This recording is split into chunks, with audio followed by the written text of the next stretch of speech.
Hello and welcome to the Mum's Guide to Money.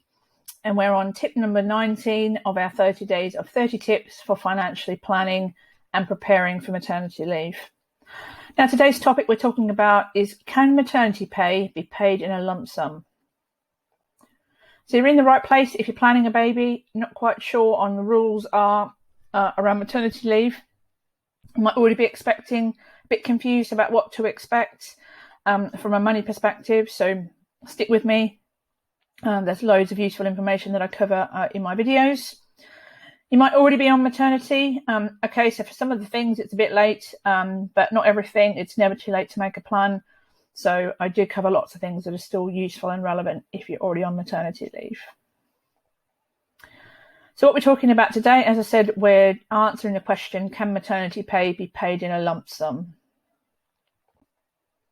So I'm Charlene Smith. I'm the author of The Mum's Guide to Money.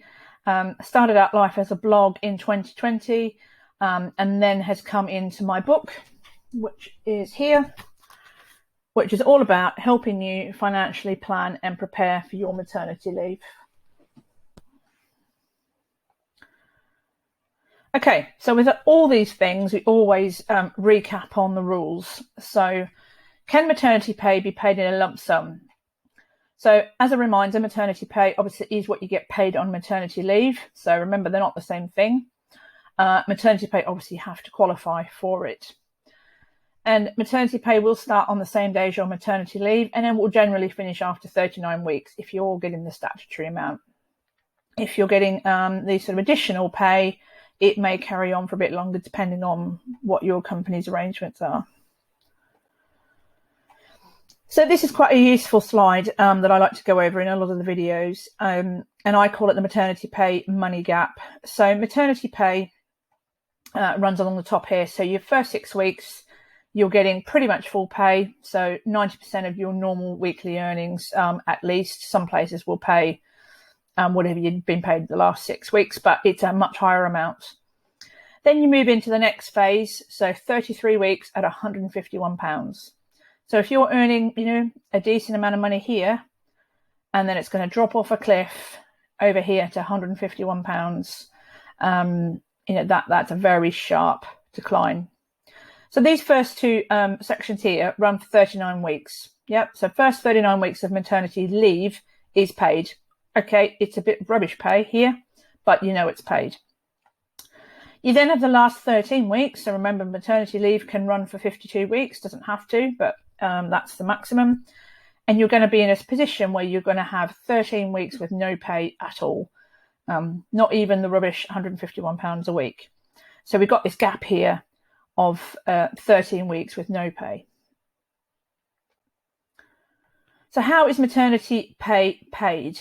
So there is no legal requirement to pay your maternity pay in any other pattern other than this one. So as a minimum, your employer has to pay you in this pattern. So 6 weeks and then 33 weeks at £151.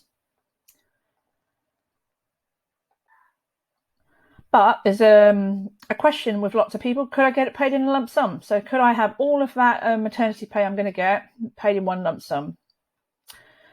So if you wanted to have it paid in a lump sum and your employer agreed, there is nothing to stop you from doing this. You just need to obviously understand the risks associated with doing it. So if you did this, you might pay more tax and national insurance on this lump sum rather than if you had the smaller monthly amounts. It also won't take into account if you went back to work early or if your maternity leave went over the end of a tax year. So in the end of March, statutory maternity pay amount generally increases in line with inflation. So if you've had the lump sum before then, the rates change, it won't take that into account. And then obviously sort of the biggest risk is you've had a huge lump sum of money at the start. And then if you can't trust yourself to not spend it all in one go, you could find yourself in a position of maternity leave with no money left at all. So if you are sort of thinking, if this is on your mind, personally, I wouldn't go there. But for some people, that's what they want to do. Make sure that you're fully informed about the tax implications and the other risks associated with doing this. So how do I make sure all of this this is done right and it all goes to plan? So with all this, I put it in every one of my videos because it's so important. Always put it in writing. Always write to your payroll team, your HR team, whoever it is that is in charge of getting your pay correct. Don't just leave it with your manager. They might not know what to do with it. They may have never had anybody go on maternity leave in their team before, and they might just mess it up. So don't leave it just with them. Send it off to somebody else, put it in writing, and make sure you get an acknowledgement back of what you've agreed with them. So I hope that's been helpful. That's just one of the many tips covered in my book, sort of 10 steps to financially planning and preparing for your maternity leave, not run out of money. So head on over to Amazon to buy your copy, and I'll put the link in the comments. Once you've got your copy, head on over to my website, mumsguidetomoney.com, get your free stuff. So there's a maternity leave planner and budget calculator there as well. So very, very useful because in the book, it'll give you lots of homework to do, if you like. And there's plenty of space then in the planner to scribble, make notes, tick things off your list, add things, all of the stuff that's running around in your head at the minute. And making you a little bit confused in terms of planning maternity leave. So plenty of space to get all of that on paper. Head over to the website, get it all downloaded, take it away, and get planning your dream maternity leave.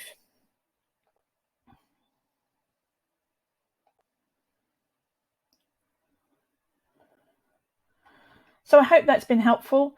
Go and follow me on the usual social media places.